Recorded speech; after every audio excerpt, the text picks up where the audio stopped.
petit moment en fait où on joue un petit peu et on profite que de jouer excessivement. Mais ça n'empêche que des fois je joue quand même pas mal. Donc ce sera une vidéo un peu trigger gaming. Je pense que c'est comme ça que je vais la nommer.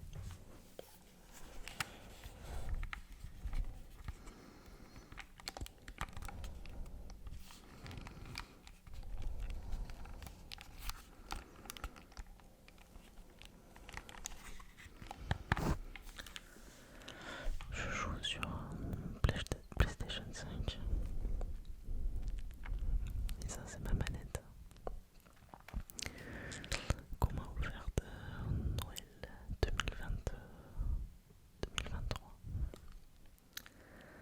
Je la trouve magnifique en bleu aluminium un peu comme ça, c'est magnifique.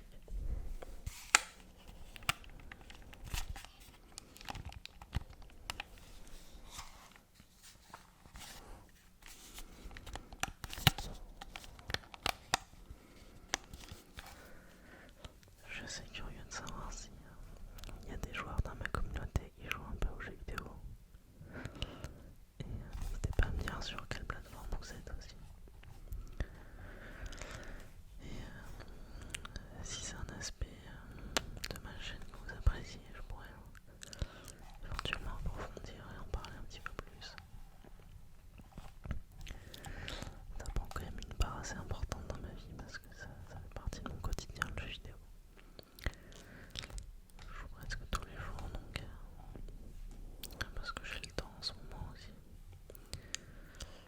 Mais ça me permet de méditer en fait et de me plonger dans un univers où je prends plaisir de fou en fait à jouer. C'est marrant en fait parce que même après tout ce temps, même après 25 ans, enfin plutôt 22 ans de jeu je dirais, parce que j'ai commencé à jouer quand j'avais 3 ans. Je prends encore énormément de plaisir à jouer quoi. Donc,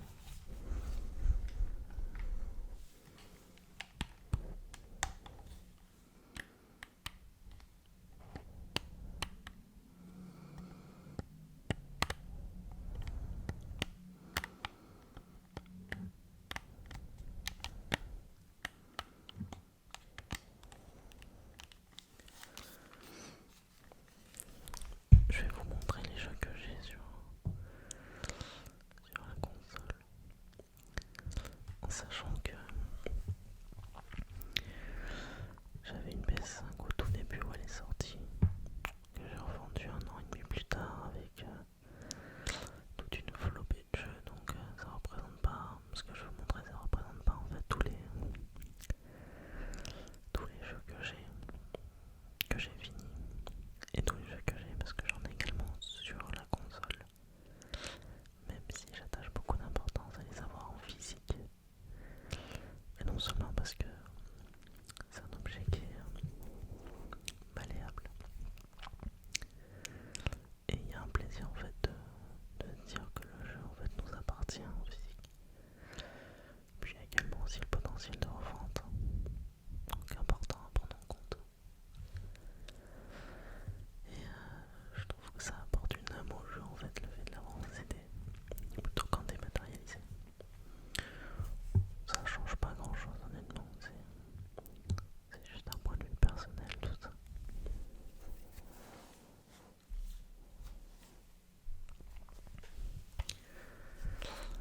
Celui-là je vous l'ai déjà montré. Il s'agit de Gran Turismo 7 auquel j'ai pas touché depuis un moment, qui est un jeu de voiture et de course type simulation. Donc le plus connu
j'étais jeune.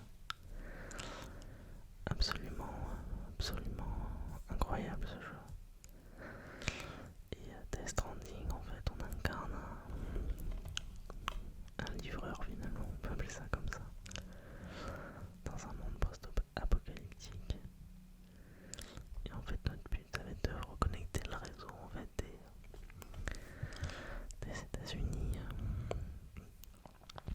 qui a été rompu suite à des anomalies un peu surnaturelles. Et le but, c'est de traverser les États-Unis, de reconnecter le réseau. Donc ça se passe dans le futur. Et sans trop spoil par rapport à l'intrigue, mais il y a un lien entre les morts et le monde des vivants qui crée des énormes explosions en fait dans le monde. Et du coup l'humain est obligé de s'adapter à ça. Donc c'est un jeu qui est assez cryptique, assez sombre et très contemplatif. Parce qu'on passe énormément de temps en fait à explorer les paysages, à se déplacer sur la carte, donc avec les moyens du bord, à installer des installations pour faciliter les livraisons des matériaux, des différentes missions. Et c'est vraiment un jeu qui a un rapport à soi en fait, c'est très contemplatif. Et ce que j'aime avec les jeux de Hideo Kojima, c'est qu'en fait ils procurent des émotions et des sensations que vous retrouverez jamais dans aucun autre jeu.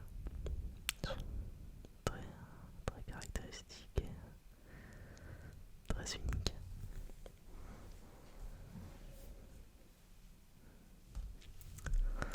Je suis en train de réfléchir à ce que je vais pouvoir vous montrer.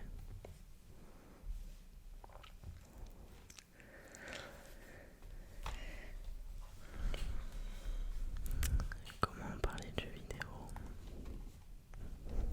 sans parler de ce monstre?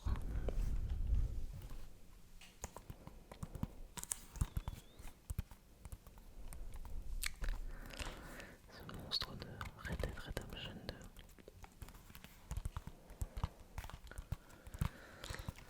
Alors, que dire sur Red Dead Redemption? Le tout premier Red Dead, je crois qu'il est sorti sur PS2. Ça s'appelait Red Dead Revolver et en fait c'était juste un jeu de tir. Et en fait ils ont réadapté l'univers.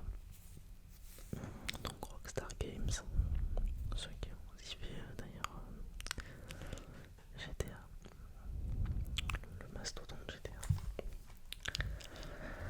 Ils ont réadapté l'univers à la sortie de la PS3, de l'Xbox pour faire un open world. Comme à la GTA mais dans le temps un peu du Far West et de l'Ouest sauvage en fait. Et qui s'appelait Red Dead Redemption.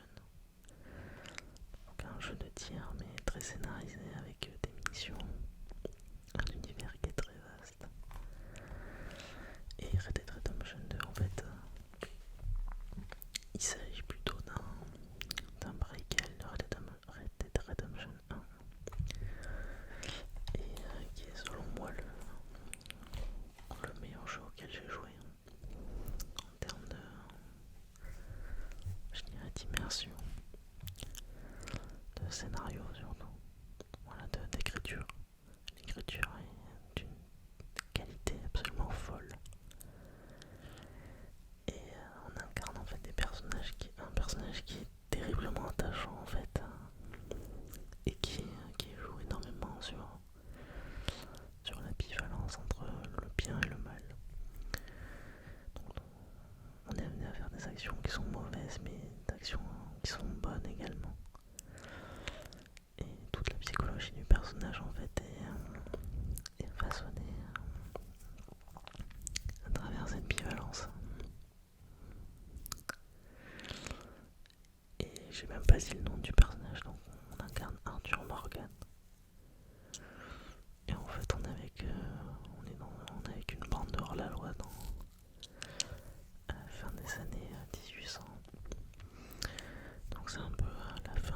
sauvage.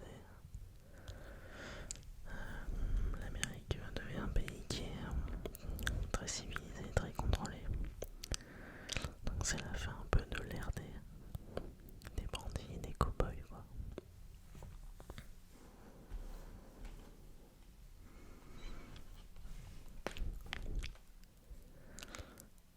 Jeu auquel j'ai joué il y a pas longtemps, Dragon Ball Sparking Zero.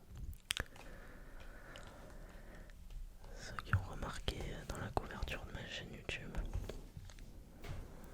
il y a la Kameos, qui est en fait une référence à Dragon Ball Z, puisque c'est la petite île et la maison de Tortue Géniale dans l'univers de Dragon Ball. Et qui est assez mythique d'ailleurs, c'est génial. Et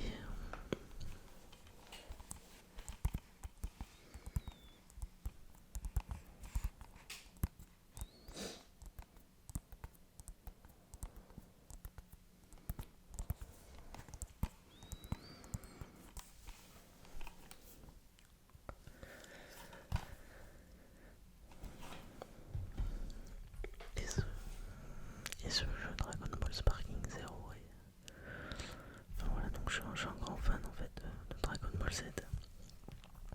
C'est probablement le seul animé que j'aime d'ailleurs. J'ai pas trop accroché aux autres. J'ai essayé de regarder Naruto. Pour être honnête, j'ai trouvé que il y avait trop de flashbacks, trop de musique triste. J'ai pas regardé Naruto Shippuden, j'ai juste regardé Naruto normal et je me suis raté la saison 6 ou 7 je crois. Et ça m'a suffi. Et j'ai essayé aussi l'attaque des titans et pareil c'est un peu space quoi pour moi. C'est pas quelque chose que je kiffe vraiment énormément. Mais par contre Dragon Ball ouais c'est tellement toute mon enfance.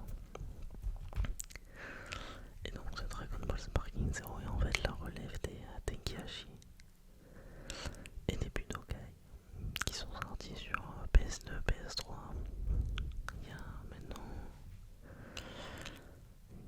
un peu, ouais, qui sont sortis je dirais entre 2005 et 2015, quelque chose comme ça. Et donc avec la nouvelle génération de Dragon Ball Super, donc les nouveaux personnages et toutes les nouvelles transformations qui vont avec, que j'ai trouvé qu'il était très cool le jeu, très court par contre, pas très consistant, assez répétitif, mais j'ai bien pris ma dose de nostalgie, donc c'est ce que je lui demandais un petit peu, donc plutôt pas mal. Et on passe à un jeu qui est absolument divin.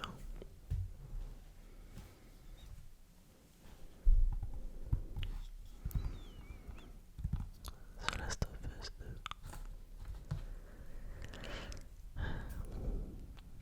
Que dire sur ce jeu? Si ce n'est que Naughty Dog, donc les développeurs de The Last of Us, ont également fait Uncharted, qui est l'une de mes licences PlayStation préférées. Et quand ils ont sorti The Last of Us, j'ai pris une claque monumentale. Scénaristique, puisqu'à l'époque, The Last of Us 1 est sorti en 2013, je crois, sur PS3. Et c'était à l'époque une révolution de fou, mais quelque chose d'incroyable. Le jeu était magnifique pour son époque et on faisait pas mieux en termes d'écriture, donc je me souviens avoir pris un plaisir fou à le faire. Et le 2 respecte absolument son aîné. Il est sorti en 2019 je crois sur PS4. Ouais il me semble. C'était à la fin de la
mystérieuse qui contrôle le monde, donc à l'image des animaux.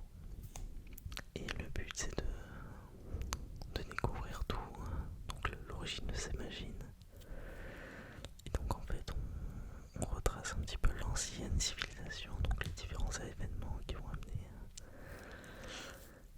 à cette situation. Et dans Forbidden West en fait on rejoint l'Ouest prohibé, donc c'est un endroit qui est interdit initialement. Et on y découvre en fait tout plein de secrets et de gros rebondissements scénaristiques. Donc c'est un open world, un RPG open world je crois, ouais. Que j'ai trouvé assez moyen. Parce que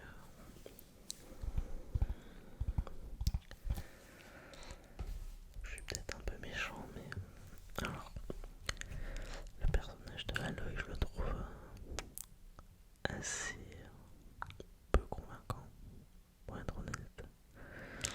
Je l'ai préféré dans le 1 plutôt que le 2. Dans le 2 je la trouve assez lisse. C'est assez dommage. Et globalement ça ressemble énormément au 1 et c'est un jeu Ubisoft un peu quoi. C'est des gros points d'interrogation sur la carte, c'est beaucoup de collectibles, beaucoup de missions secondaires sans grand intérêt. Enfin, c'est une recette qu'on connaît déjà un petit peu quoi. Et en revanche, l'immersion et les graphismes sont merveilleux. Je pense que c'est l'un des plus beaux jeux sur PS5 actuellement, donc assez convaincant sur ce point-là. Et donc voilà, on passe au dernier jeu.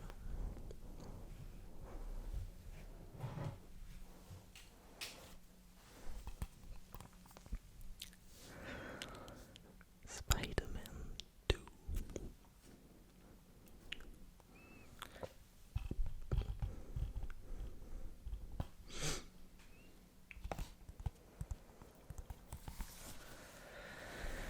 Développé par Insomniac Games, qui ont d'abord fait le 1 sur PS4 qui était excellent, que j'ai adoré.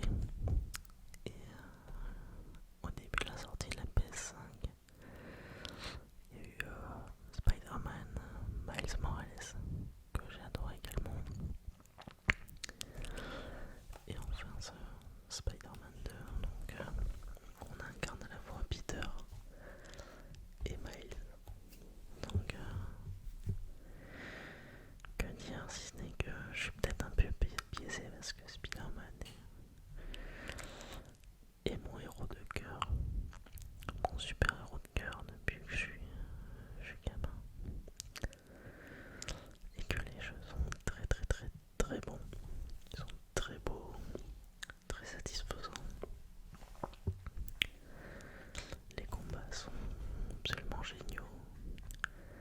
Dans celui-ci on affronte Venom qui est une icône de la licence Spider-Man. Et je suis absolument convaincu. On peut se balader dans la ville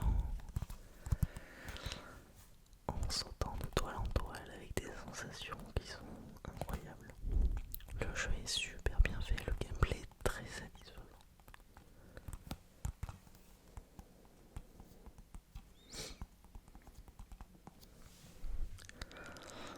À absolument faire sur PS5.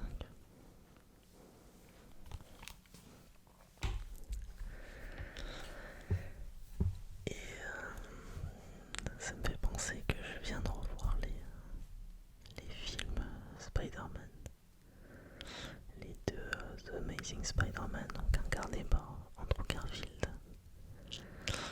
Et pour moi, ce sont les meilleurs Spider-Man. Donc, ceux qui ont vu les Spider-Man, n'hésitez pas à me dire quels sont vos préférés, pourquoi dans les commentaires. Mais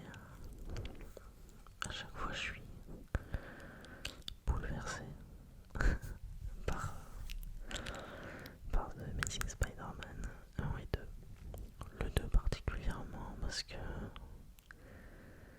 je le trouve un peu plus réussi déjà en termes d'effets spéciaux. Les personnages ont beaucoup plus de profondeur. La patte Hans Zimmer